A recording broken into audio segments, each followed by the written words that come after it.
Been a long time, Michael. I heard you were back in town. But I don't remember sending you an invitation. I'd kill you myself. But where's the fun in that? No, Michael. I'm gonna roll out the red carpet for you.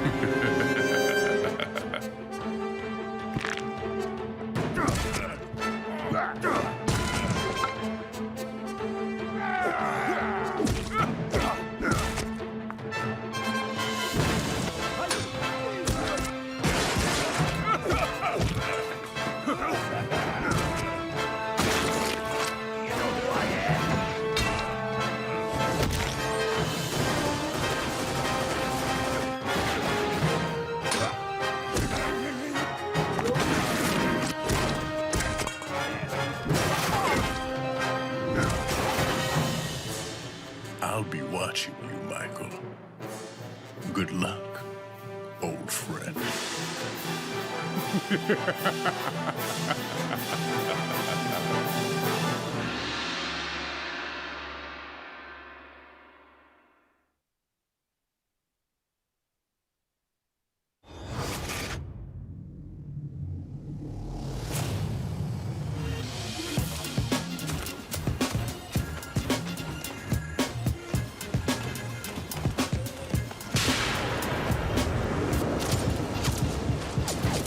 Captain, I got the intel. Good. Now take it to the uplink.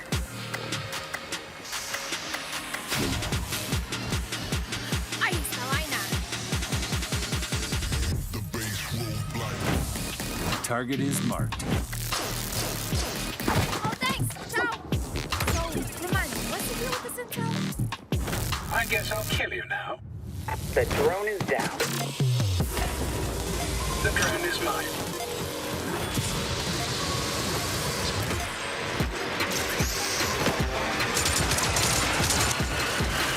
Armor activate.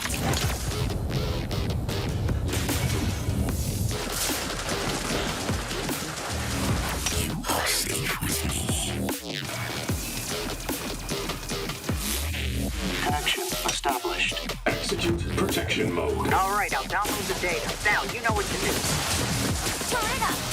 Soldiers, we need you here. Keep your wig on, pet. I'm all over it.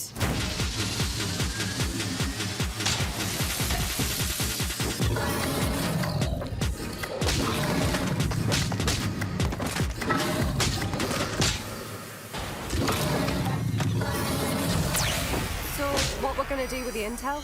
We need it for the job. You know, the heist, larceny. Larceny? More like...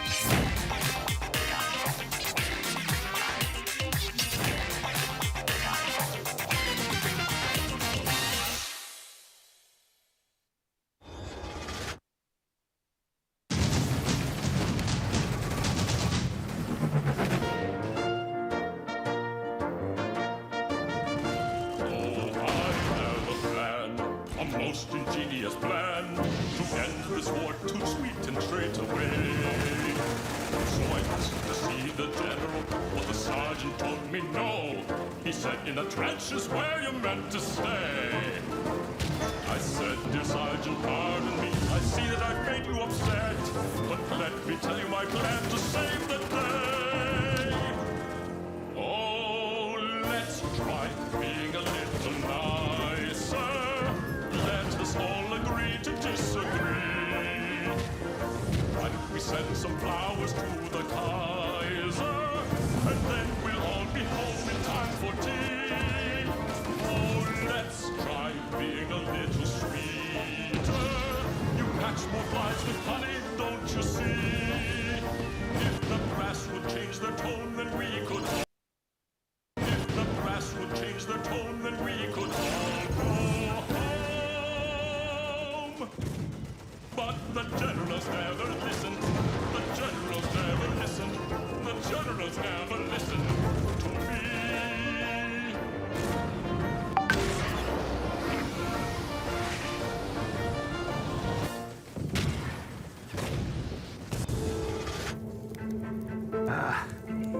was tough. Hamilton, some beast is looking at us. Whoa, would you look at that? Mars is one heck of a planet. So green and beautiful. Let's just be careful, sir.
Game developers are creative, passionate, and driven.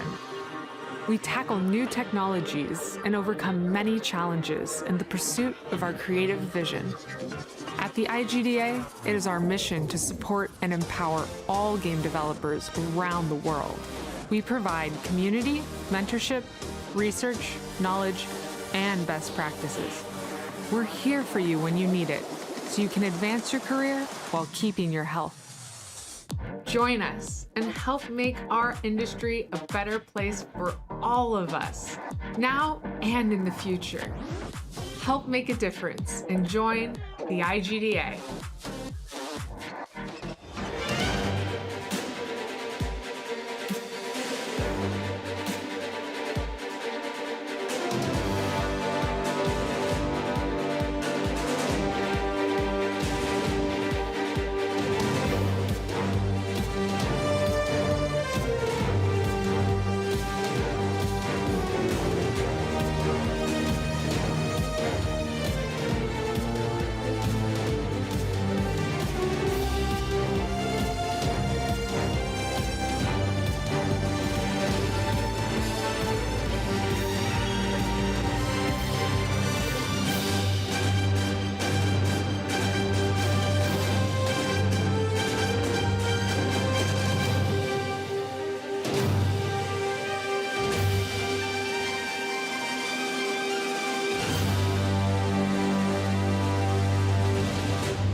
Buscar.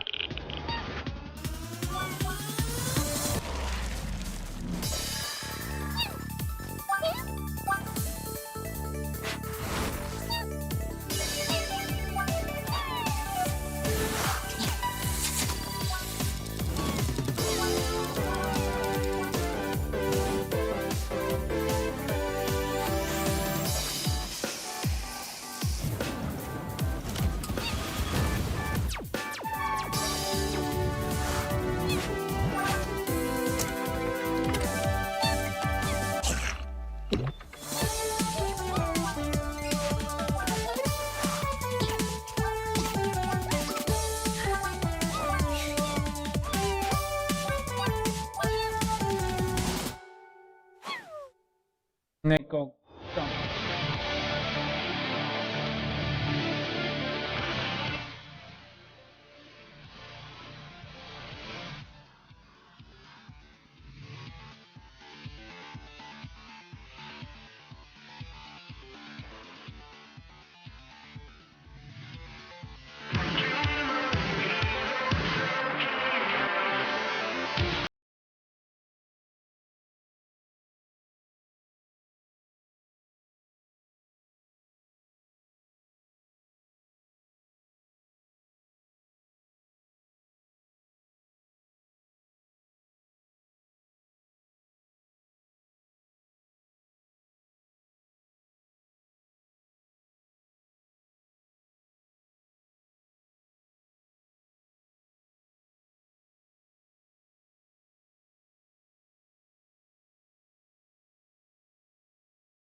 What are you really made of? That music got me hyped, huh? I was like, okay, I'm here for it. Anyway, we just looked at the indie game presentation, and I wrote down a bunch of titles there. Extra Galactica is the one that we just saw, and I was telling y'all earlier, my friend was a part of that project, so very cool there. But that was just one of many games that had a very retro feel. Fallen Aces was another one that I wrote down on my list. So yeah, I just feel like I'm getting all these retro vibes this year. Damon, I'm sure you're loving it. Yeah, for sure. And I liked Extra Galactica. First of all, I love the pixel art style, so that appeals to me. And it looks like the gameplay is a mix of shooter and 2D action platformer. I don't know, do you have any more information about what that game actually is? To be honest, he sent me like a 2-page email, so I'll make sure to pass it along to you, Damon, for sure. But honestly, he sent it to me this morning. He's like, dude, this is going to be in the show. And I was like, what? Like, that was one that I wrote down earlier that I liked, because I got to get a sneak peek at the presentation. Don't tell anybody. But yeah, and I was like, oh my gosh, I love that game. And yeah, that totally vibed. It was amazing. But Fallen Ace is another one that I put down there. Very Doom-inspired. And we saw something from the same studio or creator yesterday. Am I wrong? We saw Dave Oshry from New Blood during the PC Gaming Show before he was unceremoniously cut off by Gabe Newell talking about Steam Next Fest. But they have a bunch of cool stuff coming out. I also love all the URLs they have for each of their games, very tongue-in-cheek. This one was literally Doom Noir. It does feel like a throwback to the FPS of yesteryear, but with that stylized sort of 1920s gangster flair. It looks like a lot of fun.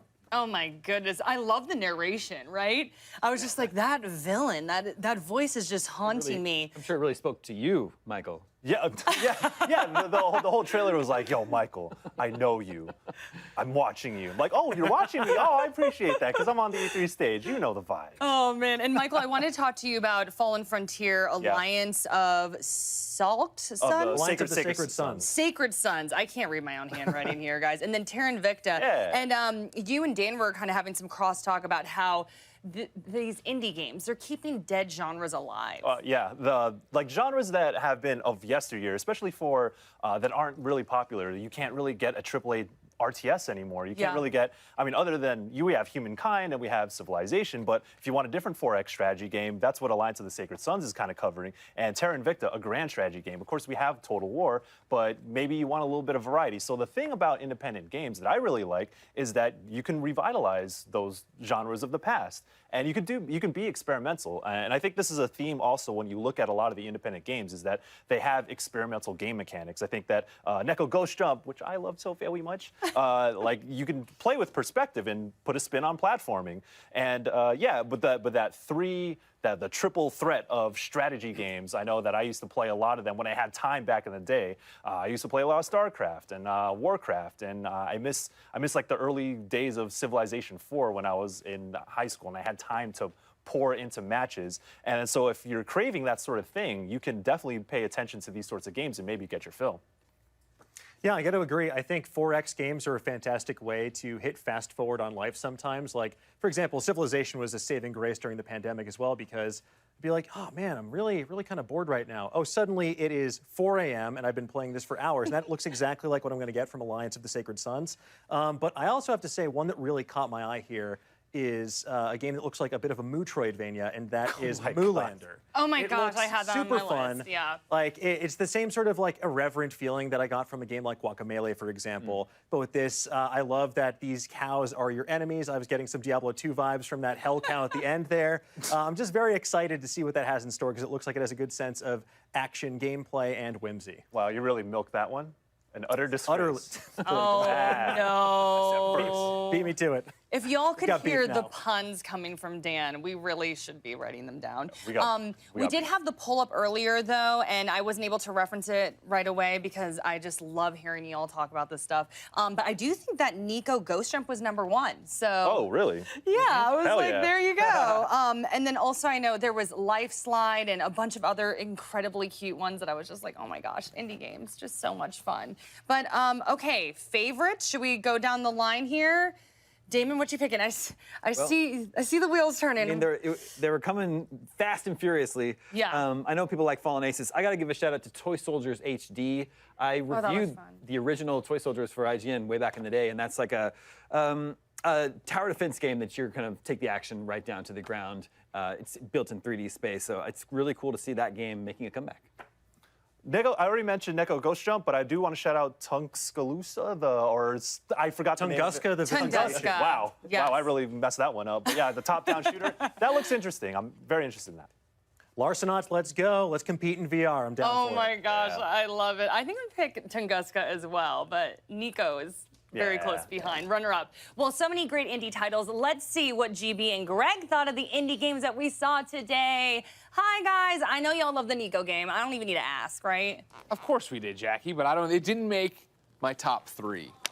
Golden Boy, what do you have over there? What stood out to you from that indie presentation? 2021. A lot. So I'm actually newly appointed member of the VR community. Oh, welcome. You know, so Larcenauts was awesome. I liked it a lot. Big shout out to my boy BMF, who covers a lot of the VR stuff as well as Thrill Seeker. Big fan of those guys, and I always love checking out their content. Keeps me up to date on Buenas, Bori, buenas. Of course. Then the other one, Fallen Aces, man. Yeah, Fallen Aces made my list for sure. That was a dope Literally trailer. saw that and I was like, oh, I'm 100% playing this on stream. Like, this is happening because it looks so dang good. And then I would probably go with Tunguska. Another shooter, but for some reason the style was really appealing to me. Like, the style of shooting was really appealing to me. Sure. So I'm all about that. Looked really good. Okay, great. Yeah, on my list, I put Fallen Aces for sure. Stylized first-person shooter, love it. That Doom LA Noire mashup, why not? Let's get out there and do it. And yeah, New Blood, of course, always being cheeky, as they said, doomnoir.com. It's like they really, I do feel like they like never do wrong. Like, the New Blood's great. They're a great studio. They know what they're doing, right? Exactly. They're in that vein of Devolver, where they have a personality and their games do too, and you know what that means when you see that, I think, splash across it. Exactly. The other one I want to give a shot was Bark. It was that kid shmup that went by or whatever. Yeah. One of my friends in the industry is working on it. He had emailed me to give me a heads up that, hey, it's at E3. You should check it out in the virtual booth if you have time. And basically, he pitched it as a shmup for dads. Like, it's couch co-op. Get in there with your kid. You're piloting. You know, it was a little dog that caught my eye, but you can be a little cat. Okay. It's this colorful game that you go through and you're shooting things, but you're not shooting things. Right? You're able to explore that way.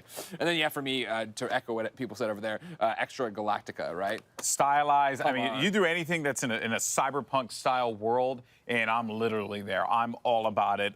Great visuals. I feel like that is, again, you know, and everyone's going to look at me like, oh, there's a lot of like pixel art game stuff, but you think about what people have been able to create, Greg, in these universes, in this style of artwork. It is gorgeous. And, you know, because Fallen Ace is also bringing back the stylized cel-shaded approach, which was something that I fell in love with when I first feast my eyes on Jet Grind Radio. So there is really a lot of quality here, and this was awesome. Some great games I'm really looking forward to trying.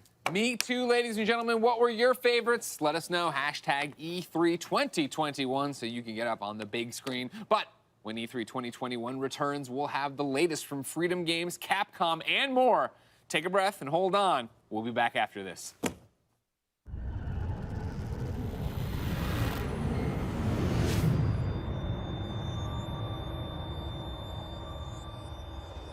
IGN Summer of Gaming has officially partnered with the ESA for E3 2021. IGN Summer of Gaming is now all summer long. From major press conferences and announcements at E3 2021 to the IGN Expo with exclusive gameplay and reveals to exciting first looks at the hottest new games and in-depth developer interviews, IGN's Summer of Gaming has it all. IGN's Summer of Gaming begins right now.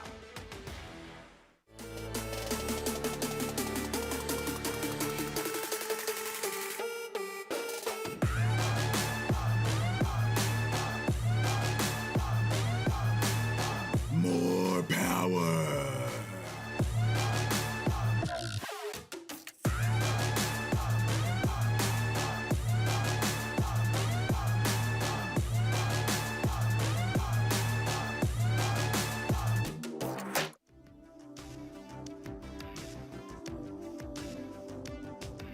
There's definitely some kind of vibe that has built up over the years that, like, it's okay to be mean in a game. And I think that's got to change. We've all had bad days. We all get rolled because it's the same, like, 12-year-old cranking 90s on us in the Fortnite lobby, and we can't build as quick, and he just builds a Taj Mahal and then just, you know, drops down on you and you're angry. I get it, but I don't think we should all be okay with just accepting, like, oh, this is how people talk on this video game. Like, that is not okay. There's a difference between conflict and dialogue. When you're having a conversation, you don't have to agree. And when it's becoming something that's toxic, right, there's no respect. it's a social contract you enter into as a human when you walk out your front door. That is that you will act with decency. And it follows that this would also be imposed online. And it's easier to just say, oh, mute your mic or don't say anything, but no, do better. We just shouldn't foster an environment where saying something bad is okay. It should never be okay. It should never be on the receiver to grow thicker skin. Having other people in the community that have gone through that and that you can connect with is probably the most therapeutic, helpful part. Find those people that you connect with and have that support group. I think just pushing a positive environment is a good place to start. If you see something, say something. I think it starts with all of us standing up. I don't know, it just feels like the right thing to do, to speak loudly about things that really matter. And I think over the years, the space has become a lot more welcoming, a lot more open. There's such an overwhelming presence of, like, positivity and acceptance and diversity, and great strides are being made, but I also think that, like, more can be done from us as the people that like to play them to make sure that that happens. Keep playing because you love the game, and no one should be able to take you from what you love. What's up, everyone? I'm Stella Chung, and in today's fix, Starfield makes a splash at the Xbox and Bethesda showcase, Halo Infinite gets a release window, and we finally know when you can go on ball runs again in Diablo 2 Resurrected. This is your daily fix.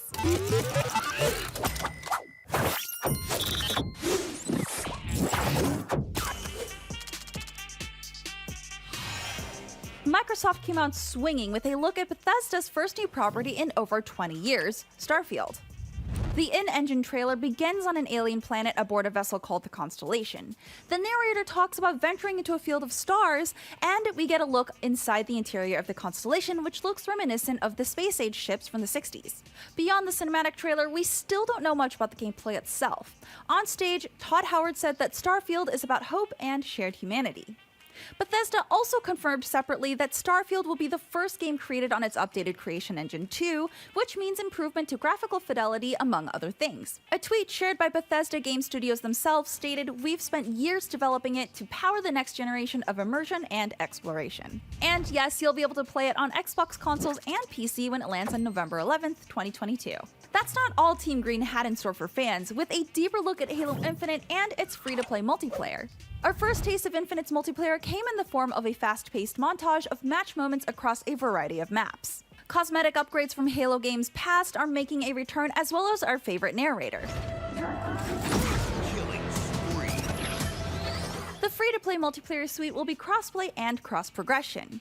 The experience will reportedly be optimized for every device: PC, Xbox One, Xbox Series X, and S. We also got a glimpse at the campaign with Master Chief using his grappling hook to pull himself through some zero-gravity wreckage. There seems to be a new AI construct working with the Master Chief, but judging by its dialogue, Cortana may still play a pivotal role in the story. Halo Infinite will be launching on Game Pass at release, but we just don't know when that release date is specifically, although they did say it was due this holiday after having been originally delayed out of fall 2020. With the remaster of Diablo 2 announced at BlizzConline earlier this year, fans have been wondering just when they can take on the forces of hell again, and we finally have an answer. Diablo 2 Resurrected is hitting consoles and PC on September 23rd. This HD remaster of the classic ARPG will be available on PC via Blizzard's Battle.net and Xbox Series X and S, Xbox One, PS4, PS5, and Nintendo Switch. It will include both the Diablo 2 base game and Lord of Destruction expansion. This follows a playable alpha in April, which looked pretty impressive. Despite a few changes, Blizzard is trying to stay true to Diablo 2's roots. If that isn't enough fire and brimstone for you, the remaster will be available standalone or as a part of a bundle, the Diablo Prime Evil Collection. This comprehensive collection contains the Diablo 3 Eternal Collection, which includes Diablo 3, the Reaper of Souls expansion, the Rise of the Necromancer content pack, and a few cosmetic goodies. Pre-orders are available now, and don't forget to pick up Word's Leg so you can open that portal to the Chaos Secret level. With E3 now in full swing, are there some games you're still looking for? Did Microsoft blow your mind? Let us know. I'm Stella Chung, and that was your Daily Fix. Now that you're all caught up on the news, be sure to check out the rest of our E3 coverage on YouTube, across social media, and even on your smart TV. Download the IGN app on all of your mobile devices, subscribe to the Daily Fix on Snapchat, and for all things, everything else, IGN.com.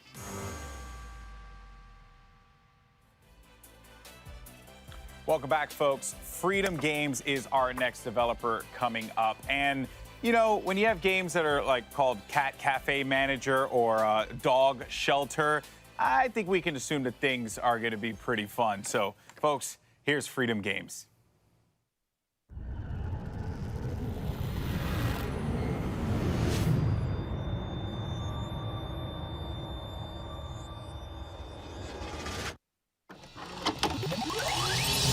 I decided, you know what, I've dabbled in indie games. I'm gonna give this one last shot. Let's just make a game.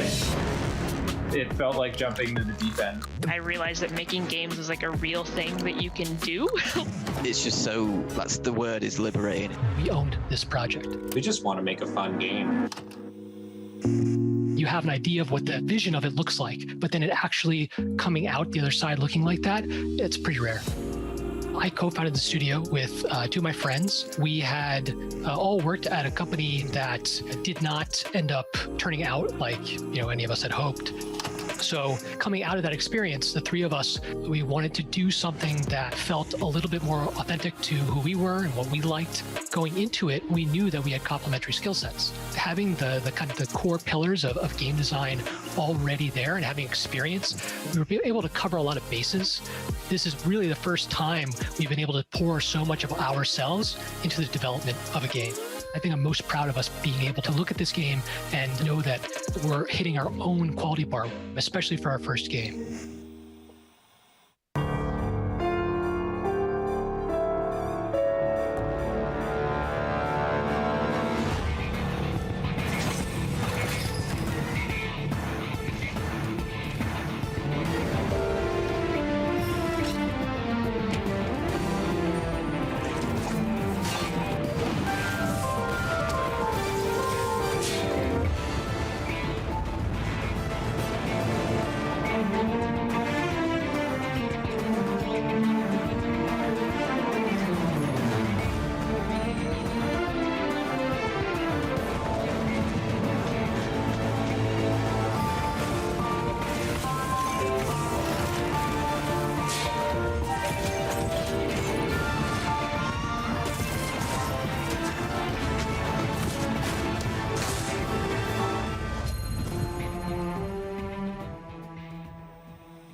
You think you know everything, and then at some point you go, oh wait, we didn't know how to do that part.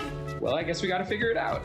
The four of us who started the studio worked in AAA. I left to go start making indie games. So we took that opportunity to kind of use our old friend group and our old expertise to start up the Wandering Band. And it was the first time that all of us felt complete creative control. That was fun. It was a challenge. It was also scary at the beginning. On a AAA team, you have technical artists and a dozen animators. I think the biggest challenge for us was trying to learn new skills and new parts of the game development process without ever doing it before. But I wouldn't trade it away. I think it's the creativity and the creative freedom is totally worth it.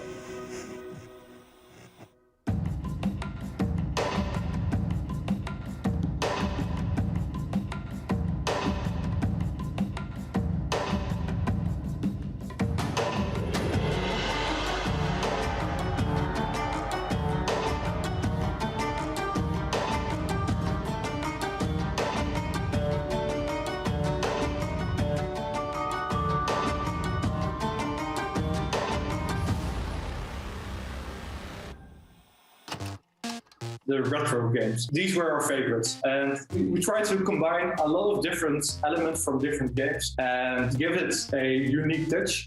A shout out to our community. They helped us translate the demo. They helped us get out the word. The demo has been played over 1 million times. It's just great to get a community like that. They helped us make Corman what it is.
I had lived in Kyoto for a while where I'd gone to a cat cafe and it was such a surreal experience for me at the time. So we sat down and we prototyped Cat Cafe Manager.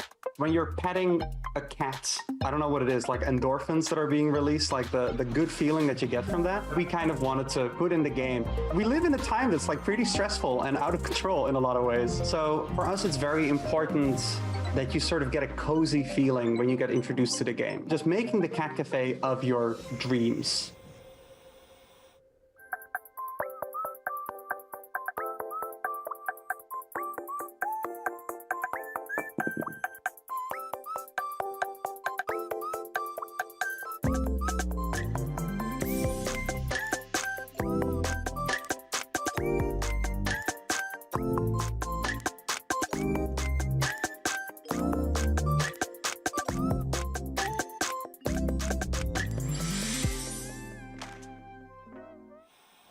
I'm from a really rural town. So is Tanner, the other lead developer on the game. We've been together since middle school, like I said. Yeah.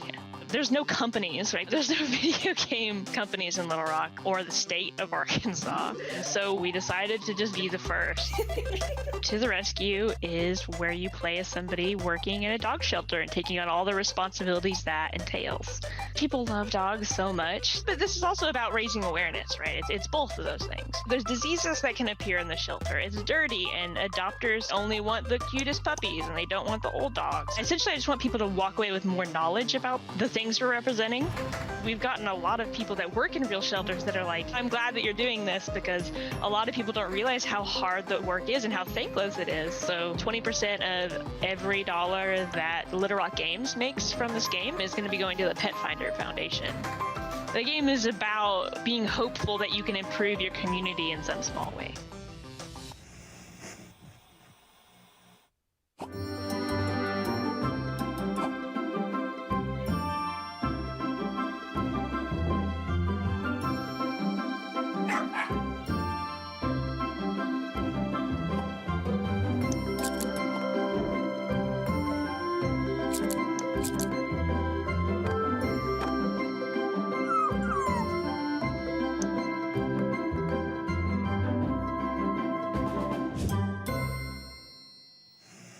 I first started getting into games probably about 7 or 8 years old, tinkering around with game engines. I started putting games on the web, Flash games and things like that.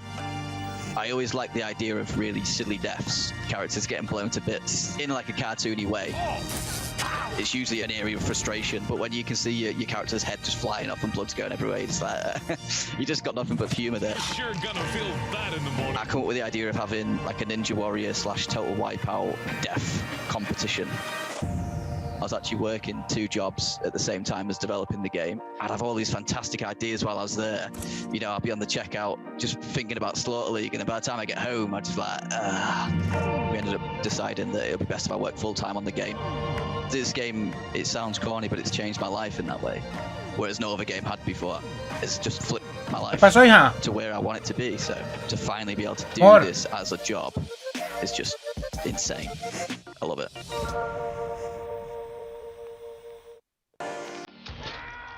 This is definitely like a good, just relax, chill in the evening, play with buds, laugh at stupid stuff kind of game.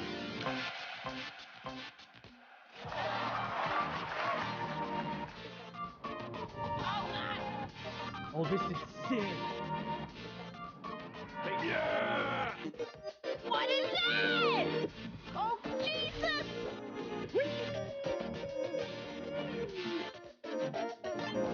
Gonna be an absolute show. I was pretty laid back in college. I did just fine, but I worked on Dark Deity. I didn't work on my own work.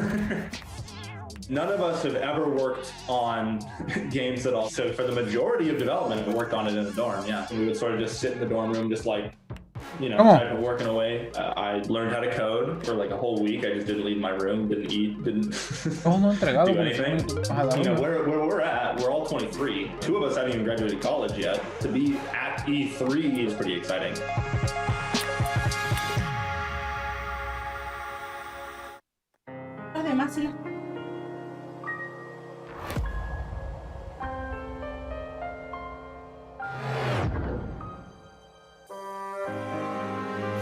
Whenever you need me.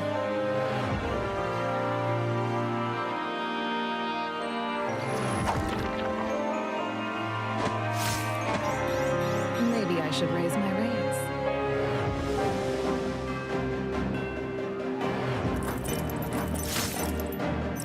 I've failed my people.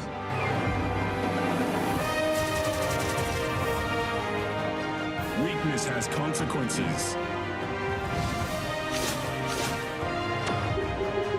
This would make for a fine tale.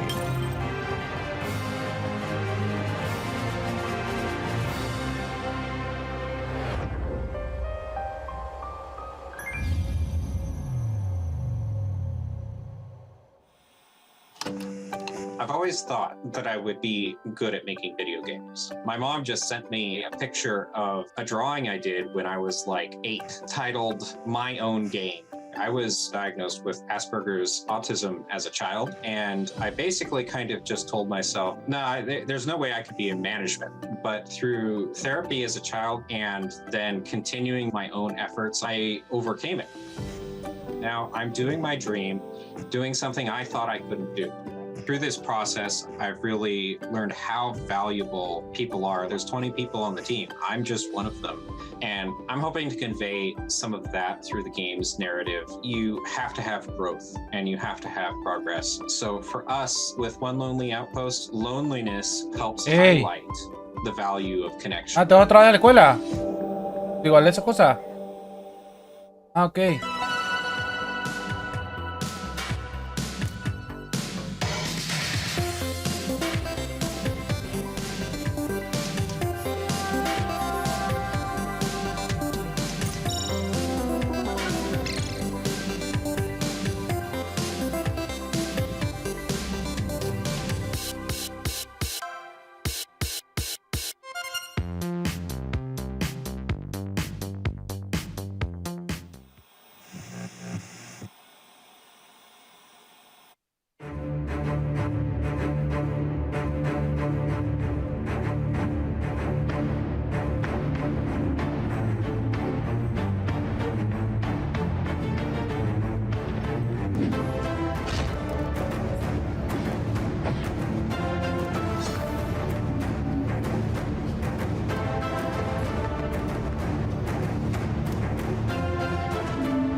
Anunciar. It took us a long time to get here. We put a lot of hard work into it. Shipping games brings tough times, but we've also seen like success together. Success for us is defined as being able to continue to do this because we really love it. We want to be what we know and be the best at that. Making something that people enjoy.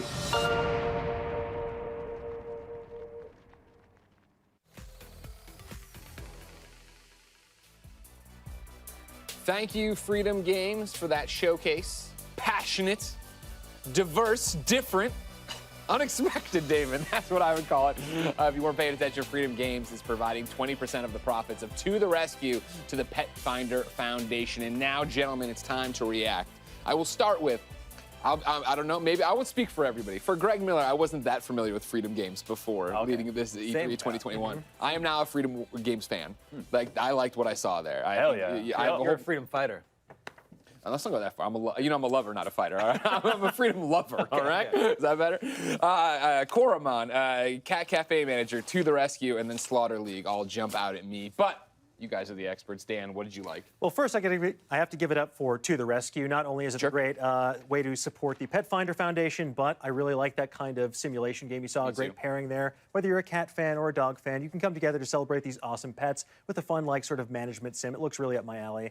But I dropped my notes, so I'm just going to stick with those for the time being. I'll get them for you. Thank you so much. You dropped this, King. Oh, thank you. Thank you.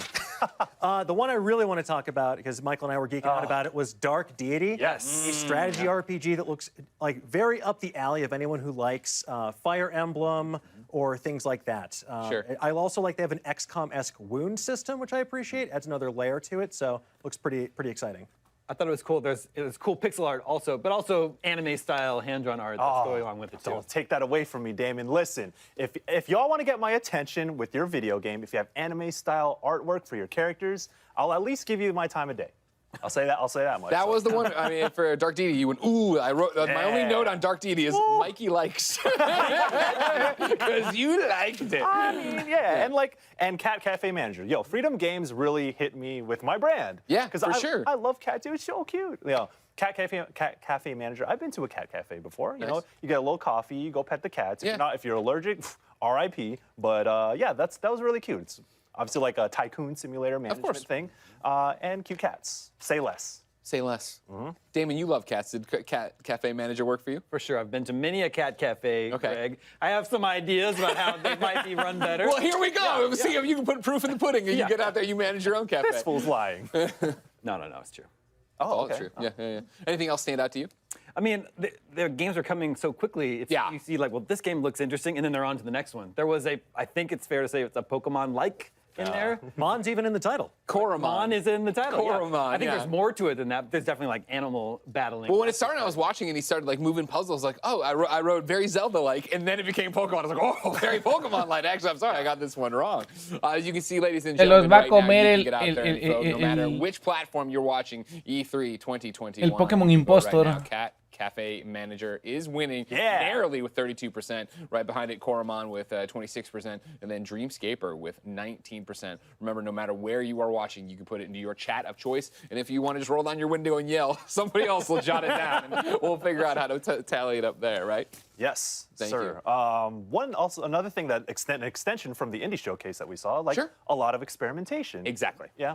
Even though we saw some things that are kind of like, oh, that reminds me of this, that reminds me of Fire Emblem, that reminds me of Pokemon. They're still putting their spin on it, and like I like to see those kinds of things in those games. Everyone has an inspiration, so it's like I want to make the game.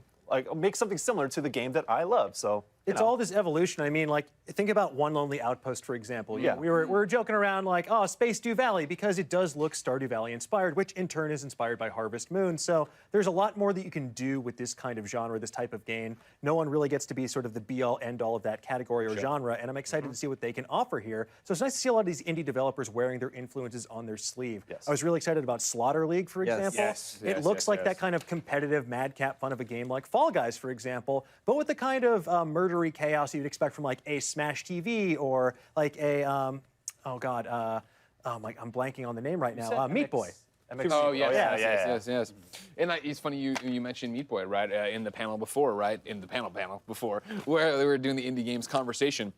Ed McMillan talked about the fact that the power of indies is that you don't have to appeal to the mainstream. And I think that's why this one stands out in terms of a conference so far, and we can all find something else to hone in on, right? Where it's like, yeah, I don't know if To the Rescue, a realistic, sim about running a rescue operation for dogs and cats would stand out or make sense for a big publisher who has to get a big return on their investment. But for this team here that wants to do a dog shelter and wants to have this stuff and wants to, get profits out there to people and help, it's great. It's smart of Freedom Games to, in addition to showing trailers or gameplays for the games, to actually put the creators in front of the camera as well. Yeah. Indie games can be so much more personal. It's so much more one person's vision or a very small team's vision. Totally. Yeah, one of the things I loved about it when you were watching their To the Rescue is they showed them at PAX, right? And if you've never had the chance to go to a PAX, I urge you to do it and then go to the Indie Mega Booth when you can go to things again. Because, getting to sit there and get a demo from somebody like, oh, what do you do on the game? You're like, oh, I make the game. It's the most personal way and the best way to get it. Ladies and gentlemen, when we return, our friends at Venn will give us a special edition of their series, Origin Stories, featuring 100 Thieves founder and CEO Nadeshot. That and more after this. I always really appreciate queer narratives, trans narratives, gender diverse narratives. Tell Me Why by Don't Nod, with a trans character as one of the main characters, is huge. I can't recall many, if any, main characters that are trans that are playable. Being someone who identifies as non-binary, seeing someone that is proudly trans represented in a game is just so incredible to me, because it shows that not only game developers but the world is seeing these narratives as important things and stories to tell, because games are just another way of telling stories.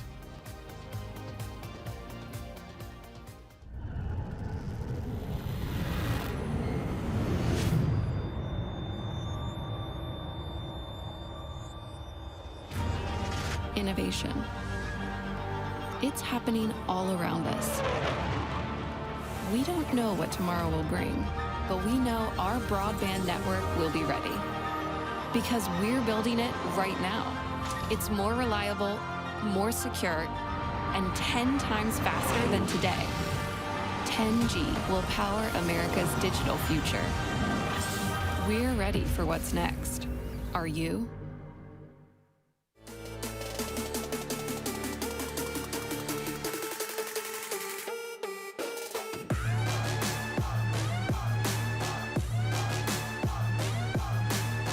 More power.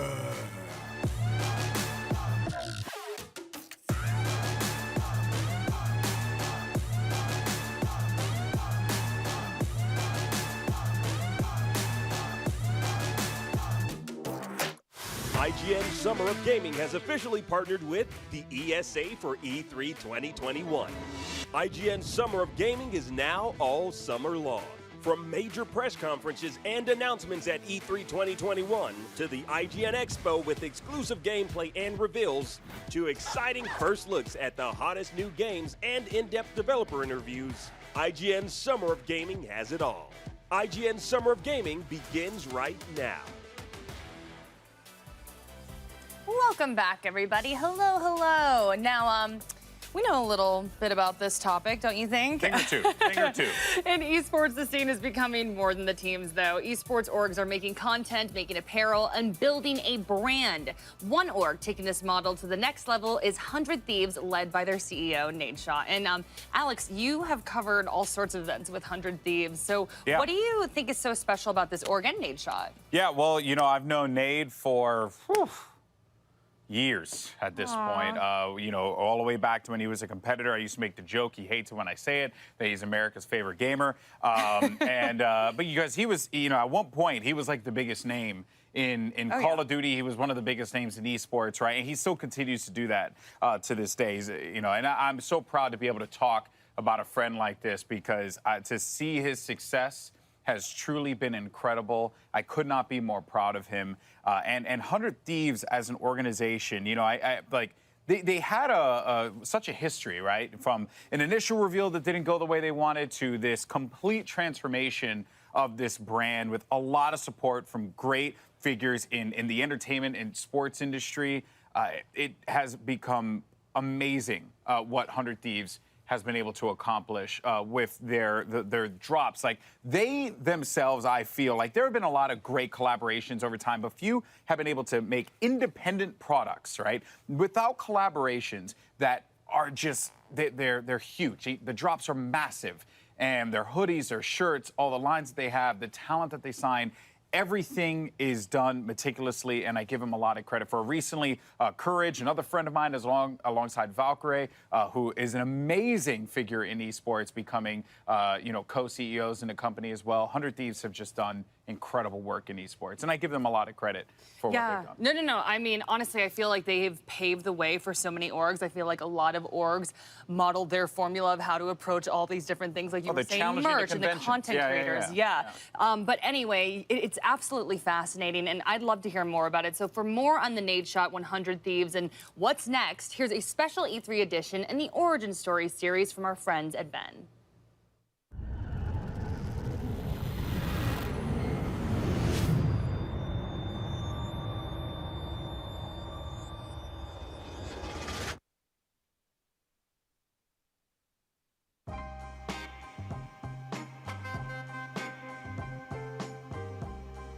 My name is Hector Rodriguez, but you might know me as Hex. I know a lot of people in gaming and esports, and I will be bringing them into the studio to share their origin stories. 3 words that best describe you.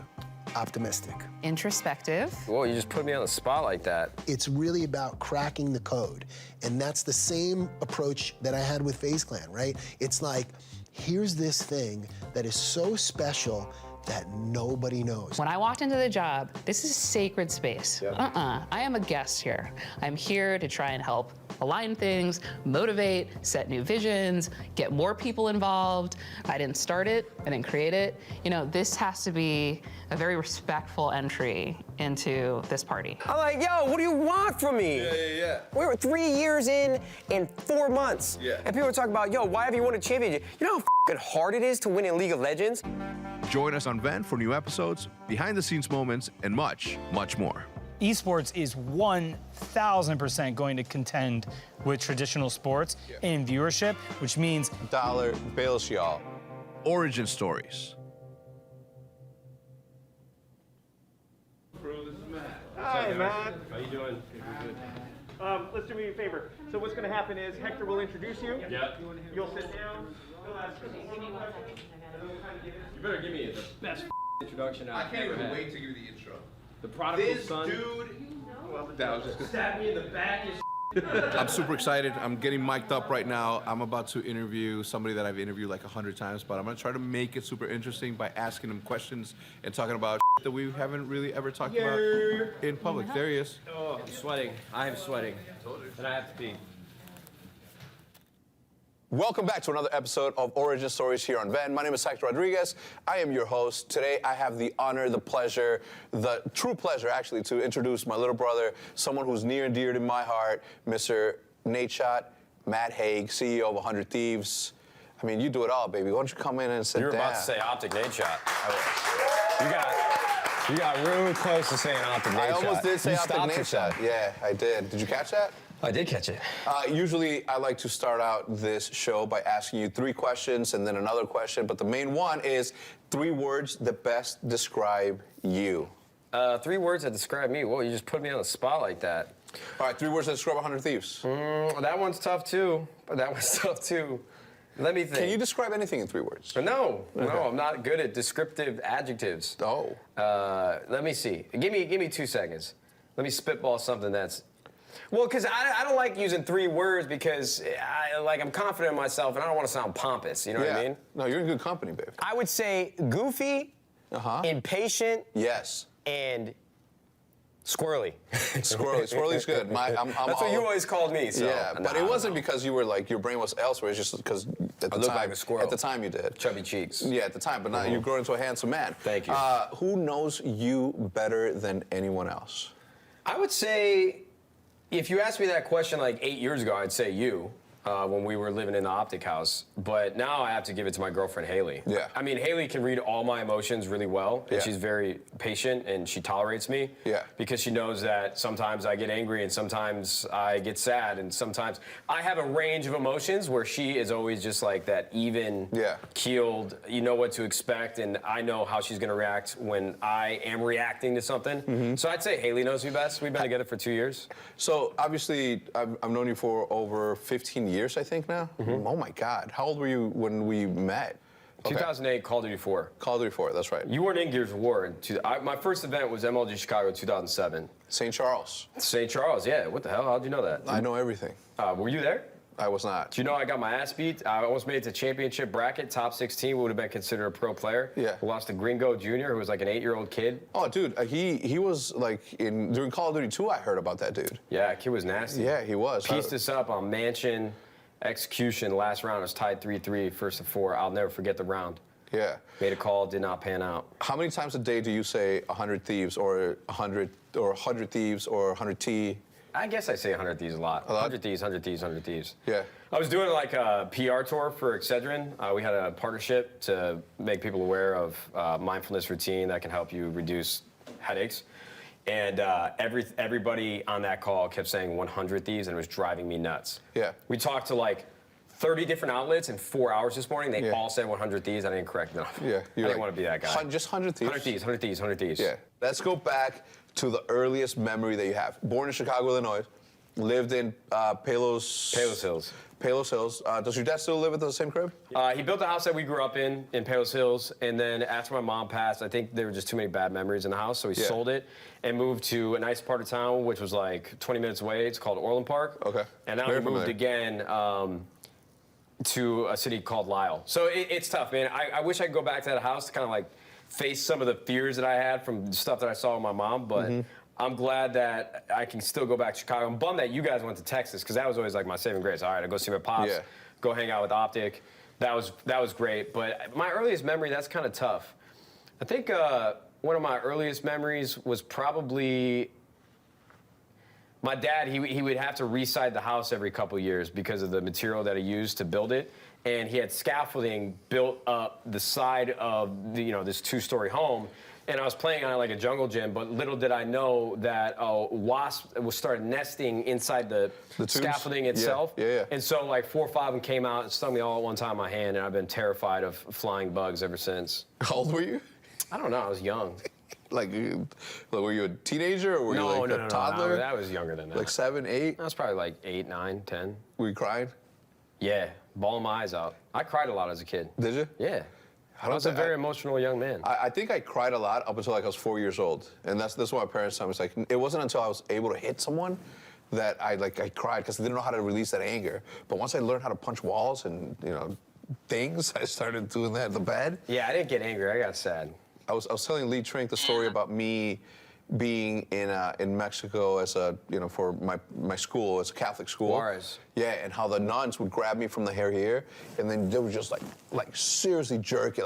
So I was like, oh my God, that hurt. Yeah. Yeah, because they were just disciplinaries. And both of my parents were actually disciplinaries. My dad was super strict, him, a very quiet dude, but that's because of that. And my mom was just super like, yeah. And I still became like what I became. Just like